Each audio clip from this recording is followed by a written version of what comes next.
One more step, and I'll have isolated the virus of the common cold, laryngitis hackibus.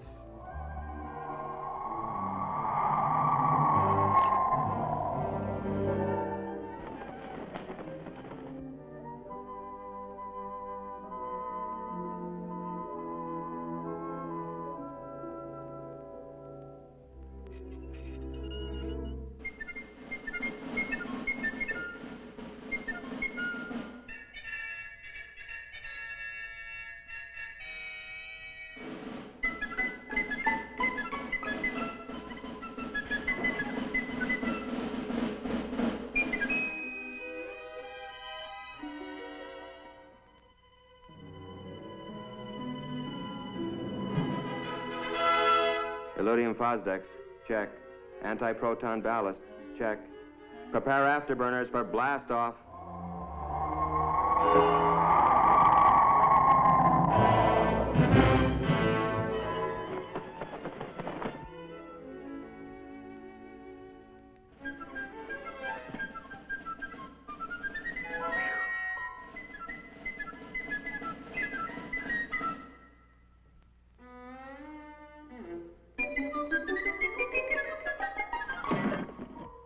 My biggest problem in this job is how to keep from disturbing the parents and getting them in a tizzy.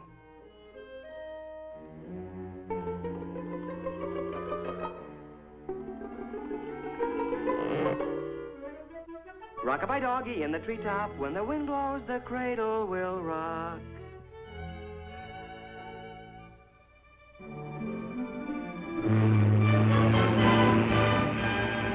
And so, after answering the $64 million question correctly, I decided to take a few trips around the world.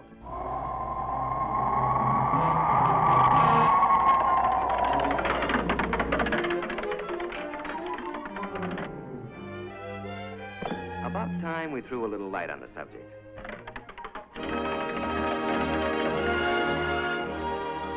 First thing you gotta do is get their attention.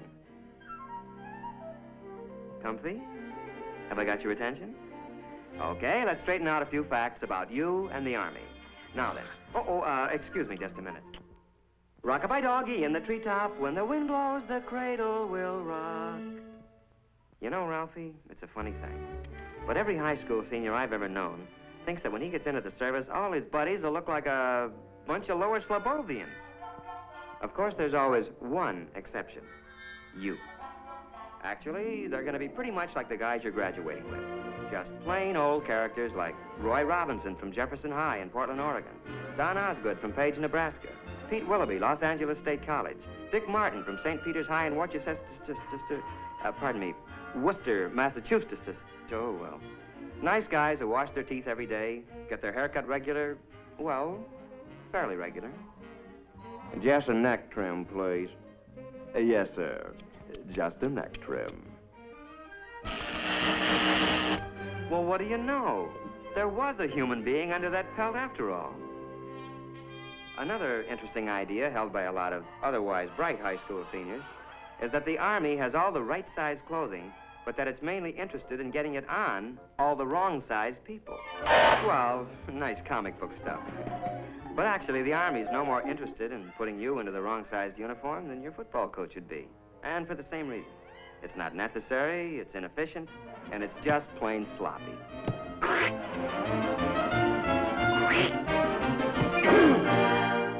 In other words, you'd be pretty useless to yourself or the team. You know, according to some comic strip artists, our friend here, is the kind of non-com you find in the Army.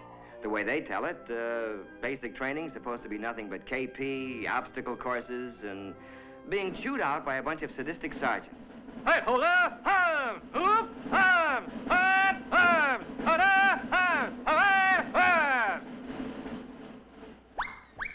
As a matter of fact, the Army's not about to use inefficient comic strip non-coms or officers any more than it would use outdated or inefficient weapons.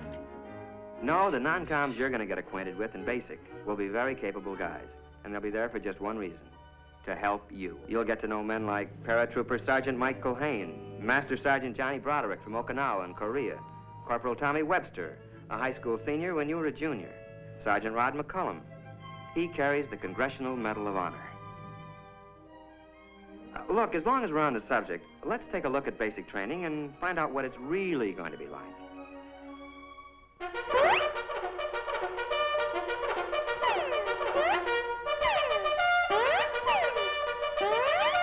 Well, you're going to learn a few things at basic. Useful things, like how to handle weapons safely and effectively.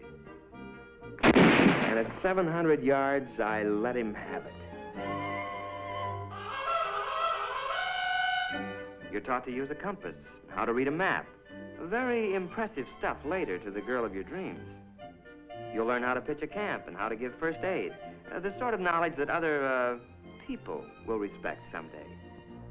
You're also going to develop muscles that'll be useful later. Some you didn't even know you had. But then, it's not a bad idea to keep in shape for recreation, like boxing, football, skiing, and other, sports.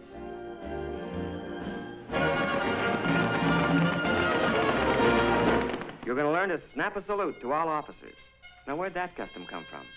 Well, the way I heard it, the only way one knight could recognize another knight under those cast-iron tuxedos was to lift his visor. It's a sort of hello among military men. Then one day, you're going to suddenly realize that you're beginning to look like and act like a soldier or a man. And you'll be surprised to find that you're very proud to be serving your country in the United States Army. A short intermission. Rock-a-bye doggy in the treetop. When the wind blows, the cradle will rock. Okay, basics finished. Now what? Well, according to some comic strips, more endless months of KP, policing some forgotten post, and learning how to artistically goof off. But mainly, the rest of your Army career is supposed to be spent doing anything you're most unfit for. Humorous stuff, no doubt, but not good sense. Actually, the Army wants to send you where you'll be most useful and where you can serve the best. Where this will be is determined to a great extent by those interviews and aptitude tests you took in your first days as a recruit. So the chances are that... But wait, just a minute. Maybe you'd like to know before you start how you're going to spend your Army career. Maybe you'd like to choose the training you want and not leave it up to chance. If so, then the Army has a special deal you'll want to hear about. It's called Reserved for You. And in it, you pick the job training you want before you enlist. The Army then reserves that position in the world's finest technical schools until you complete basic training. And now, let's go back to those dreams of yours. How about laboratory work in the medical field? The Army has some of the finest laboratory facilities, technicians, and scientists in the world. Well, that's just one of 127 courses offered by the Army.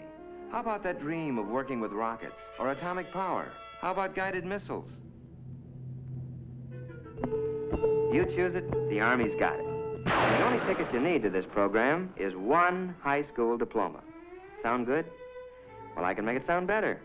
The whole deal is guaranteed by this letter, written to you by the Adjutant General of the United States Army. You don't sign anything until that letter is firmly in your hands. Fair enough? Let's see, adventure? Pick your branch. How about a real elite outfit? Armor. Tank Commander Phillips. Not bad. Travel? Man, you do ask the nicest questions. This is Paris, and it's no dream. It's solid, and it's yours. Ralph Phillips, USA. Sound pretty choice? Your local recruiter can fill in all the details. Today, if you like. But remember that you're going to look a lot bigger to the Army with that high school diploma under your arm. Oh, quick warning, though, Ralphie. You can only grab one of these special deals before you receive your induction notice. So why not call on the Army before the Army calls on you?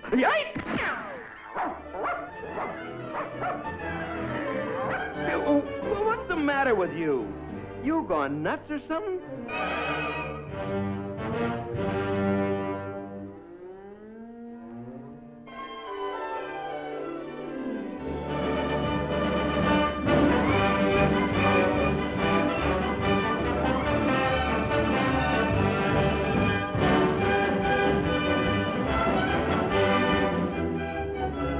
Remember, it's reserved for you.